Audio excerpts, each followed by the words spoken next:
भी सपना है आईएएस बनकर अपने देश की सेवा करने का, परंतु आईएएस कैसे बने उसके बारे में संपूर्ण जानकारी नहीं मिल पा रही है। यदि हाँ, तो आप बिल्कुल सही जगह पर आए हैं। आज के इस लेख में सरल भाषा में मैं आपको बताऊंगी कि आईएएस कैसे बने। आईएएस बनने का सपना हर व्यक्ति का होता है, परंतु उन्हें सही गाइडेंस न मिलने की वजह से यह सपना केवल एक सपना बनकर रह जाता है। यदि आपको सही गाइडेंस नहीं मिल पा रहा है तो आपको जरा भी परेशान होने की जरूरत नहीं है। इस लेख में हम आपको सरल भाषा में और सही गाइडेंस देने का प्रयास करेंगे। अब हम अपने लेख को ज्यादा लंबा ना करते हुए अपने मुख्य टॉपिक पर आते हैं और इसको शुरू करते हैं। आईएएस क्या है?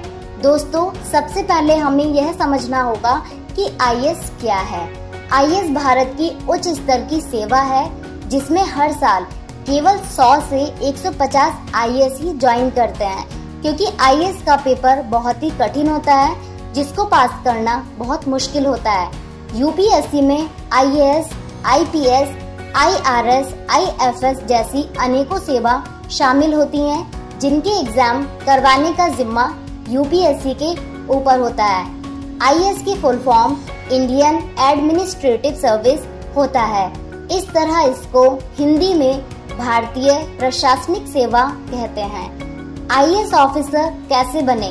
संघ लोक सेवा आयोग आईएएस के एग्जाम को कंडक्ट करवाती है, जिसके सभी पड़ाव को पार करने के बाद आपकी रैंक के हिसाब से आपको आईएएस, आईपीएस, आईआरएस, आईएफएस आदि सर्विस में चयनित किया जाता है। आईएएस के एग्जाम को पास करने से पहले आपकी सोच एकदम आईएएस ऑफिसर जैसी होनी चाहिए, क्योंकि आईएएस के एग्जाम को आंसर राइटिंग स्किल्स बहुत मुख्य भूमिका निभाती है। इसलिए कहते हैं कि आपके मेंस के उत्तर में दिखाई देना चाहिए कि वह एक ऑफिसर के उत्तर हैं, तभी आपको इंटरव्यू के लिए चयनित किया जाता है। यूपीएससी के इंटरव्यू को कुछ लोग बहुत ही कठिन मानते हैं, परंतु मेरा मानना है कि वह सबसे आसान होता है यदि आप रणनीति बनाकर इंटरव्यू राउंड की तैयारी करें तो। परंतु आईएएस बनने से पहले आपको इसके प्रारूप को समझना होगा, ताकि आपको पता लग सके कि आईएएस बनने के लिए क्या क्या रिक्वायरमेंट है। आईएएस की योग्यता, आयु यानी एज, आपकी एज कितनी होनी चाहिए। यूपीएससी सीएसई का एग्जाम देने के लिए भी कुछ समय सीमा निर्धारित की गई है, जो हर जाति के लिए अलग अलग है। यूपीएससी का प्रिलिमिनरी फॉर्म भरने के लिए आपकी न्यूनतम आयु 21 वर्ष होनी जरूरी है, जिसमें सामान्य वर्ग के उम्मीदवार के लिए अधिकतम आयु 32 वर्ष है, ओबीसी के लिए 35 वर्ष है व अन्य आरक्षित वर्ग SC/ST के लिए 37 वर्ष है। शैक्षिक योग्यता, यूपीएससी के अनुसार यदि आपने ग्रेजुएशन कंप्लीट कर ली है तभी आप यूपीएससी सीएसई का फॉर्म भर सकते हैं। आईएएस परीक्षा का प्रारूप, आईएएस बनने के लिए आपको 3 पड़ाव को पार करना होगा। सबसे पहले आपका प्रारंभिक परीक्षा होगी, यानी आपका प्री एग्जाम होगा। उसके बाद मुख्य परीक्षा होगी, यानी मेन एग्जाम। लास्ट में आपका साक्षात्कार यानी इंटरव्यू होगा। अब इनके बारे में एक एक करके विस्तार से उल्लेख कर लेते हैं, ताकि आपको हर प्रारूप के बारे में समझ आ सके। प्रीलिम्स एग्जामिनेशन सबसे पहले जो आपका होता है।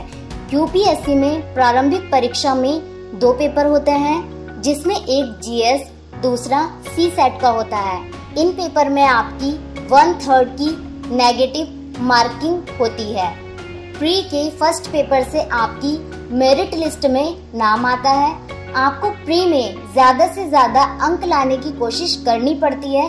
प्री के सेकंड पेपर में, जो कि सीसेट का होता है, उसमें आपको केवल 33% क्वालिफाई मार्क्स लाने पड़ते हैं, जो कि कंपलसरी है।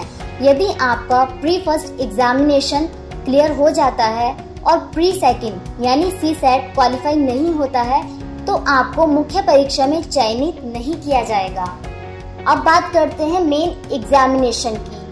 यदि आप यूपीएससी का प्रीलिम्स एग्जामिनेशन को क्लियर कर लेते हैं उसके बाद आप मेंस एग्जामिनेशन को देने के लिए तैयार होते हैं। मेंस एग्जामिनेशन में आपके 9 पेपर होते हैं। मेंस एग्जामिनेशन को बहुत ज़्यादा टफ बनाया जाता है ताकि इसको केवल डिजर्विंग कैंडिडेट ही क्लियर कर सकें। यदि आपकी उत्तर लेख की कला बहुत अच्छी है तब आप इसको बहुत ही आसानी से क्लियर कर सकते हैं। लास्ट में आपका आता है इंटरव्यू। जब आप मेंस एग्जामिनेशन में अच्छे नंबर लाते हैं तभी आप इंटरव्यू के लिए सिलेक्ट होते हैं। इंटरव्यू राउंड को सफल करने के लिए आपको धैर्य और आत्मविश्वास बनाए रखना होगा, तभी इंटरव्यू राउंड में सफलता हासिल की जा सकती है। मैं उम्मीद करती हूँ आपको ये वीडियो पसंद आई होगी। अगर वीडियो पसंद आई हो तो वीडियो को लाइक, शेयर और चैनल को सब्सक्राइब जरूर करें।